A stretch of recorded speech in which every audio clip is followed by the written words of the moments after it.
Hello, आपल्या चॅनलवर पुन्हा एकदा स्वागत आहे। आज आपण बनवणार आहोत खमंग आणि चविष्ट महाराष्ट्रीयन वांगी करी, ज्याला वांगी रस्सा असेही म्हणतो। ही भाजी भाकरी, चपाती किंवा भातासोबत खूपच मस्त लागते। चला तर मग लगेच सुरू करूया। सर्वात आधी पाहूया याला लागणारे साहित्य।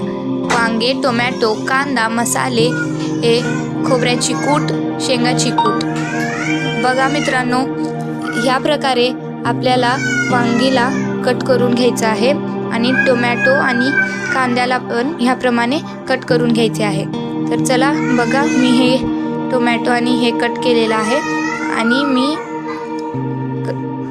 पातेल्यात तेल घेतलं आहे। चला तर भाजी बनवायचे सुरू करूया। मित्रांनो, जर तुम्ही चॅनलवर नवीन असाल तर चॅनलला लाईक, शेअर आणि सबस्क्राईब नक्कीच करा। यामध्ये आपण जिरे घातलेले आहे। जिरेला आपण चांगलं मिक्स करून आता यात चिरलेला कांदा घालून तो सोनेरी होईपर्यंत परता। त्यानंतर आपण यात टोमॅटो घालून ते मऊ होईपर्यंत शिजवा आणि मी यात थोडासा कढीपत्ताही वापरलेला आहे। तुम्ही हे स्किप पण करू शकता। बघा, आता या सर्व आपण घेतलेला कांदा, कढीपत्ता आणि टोमॅटोला चांगल्याप्रमाणे मिक्स करून घ्या आणि कांद्याचा कलर पण सोनेरी होतो। बघा, यात मी मीठ घातलेलं आहे। तुम्ही कमेंटमध्ये नक्कीच सांगा की तुम्ही या भाजीला तुमच्या स्टेटमध्ये काय म्हणता। ह्यात मी हळद, गरम मसाला, काश्मीरी लाल मिर्च आणि साधी लाल मिर्च पण ॲड केलेली आहे। आपण हिला चांगल्या प्रमाणे मिक्स करून घ्यायचे आहे।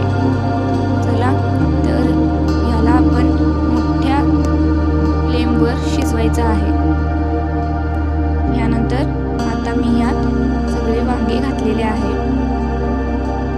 वांग्याला आपण चांगलं चिरून त्यामध्ये घालायचं आहे, कारण वांग्यामध्येही भाजीचा टेस्ट जातो। आणि खास महाराष्ट्रीयन फ्लेवरसाठी आपण वापरणार आहोत भाजलेला शेंगदाणा। यामुळे करीला प्रथिम सुगंध आणि चव येतो। बघा, आता यात मी काश्मीरी लाल मिर्च पावडर ॲड केलेला आहे आणि आपलं साधी तिखट यात ॲड केलेली आहे। आता आपण जे वाटून घेतलेलं खोबऱ्याचं पेस्ट होतं तेही आपण यामध्ये ॲड करणार आहोत।